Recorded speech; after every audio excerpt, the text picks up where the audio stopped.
One thing I really want to touch on and talk about is self-discipline. I mean, let's face it, to be successful in every arena of our life, we have to have a level of self-discipline. Whether you're trying to be a successful student, whether you're trying to thrive and get promoted in your career, whether you're just trying to be ultimately the better version of yourself, whether you're trying to thrive in relationships, self-discipline is a key component to success. And honestly, I feel like it's one of those obvious things that we just don't talk about enough. When it comes to self-discipline, a key component to it, I would say, is making sure you're mitigating your avoidance activities. I cannot stress this enough because so many of us, including myself, we do it. And when I say an avoidance activity, for instance, it means, let's just say you wake up one day and you say you're gonna clean the dishes, right? That's your main goal. But you understand that washing the dishes is just a very uncomfortable activity for you. You really don't like to do it. But instead of cleaning the dishes, you start to make up your bedroom, you start to clean your bedroom, you start to clean the kitchen, you start to do all these other activities that are deemed as productive instead of accomplishing the main goal, which was to clean the dishes. And the reason you do that is because you're telling yourself psychologically like, oh, at least I'm doing something. At least I'm still being productive. But you're still not doing the most uncomfortable goal you sought out to do that day. So we have to mitigate those avoidance activities.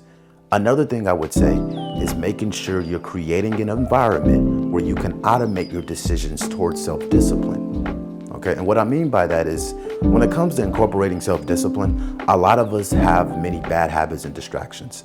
And if we don't mitigate those things, it's gonna make it that much harder to increase your self-discipline. Okay, so for instance, maybe you have a goal to work out more and things like that, but you do understand that smoking is a bad habit for you.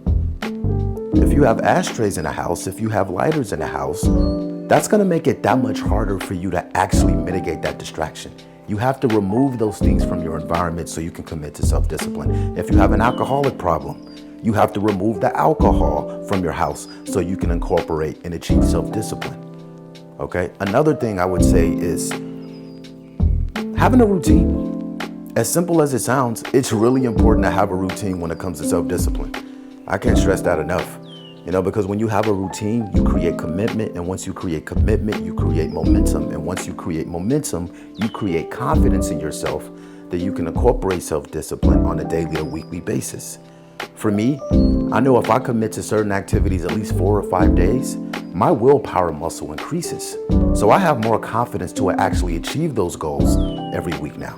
Working out 4 or 5 times a week is nothing to me now because it's become second nature to me. Right? So we have to make sure that we incorporate these things so we can achieve self-discipline. Another thing I would say is having an accountability partner. And I know we all like to just hold ourselves accountable, but let's be honest, holding ourselves accountable isn't the easiest thing.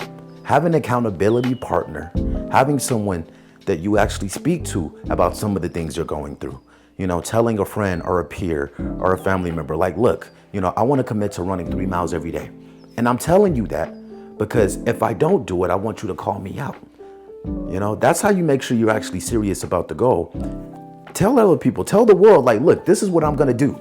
I'm going to run 10 miles a day. I'm going to run 15 miles a day, whatever the goal is. I'm going to eat cleaner. I'm going to hydrate myself more.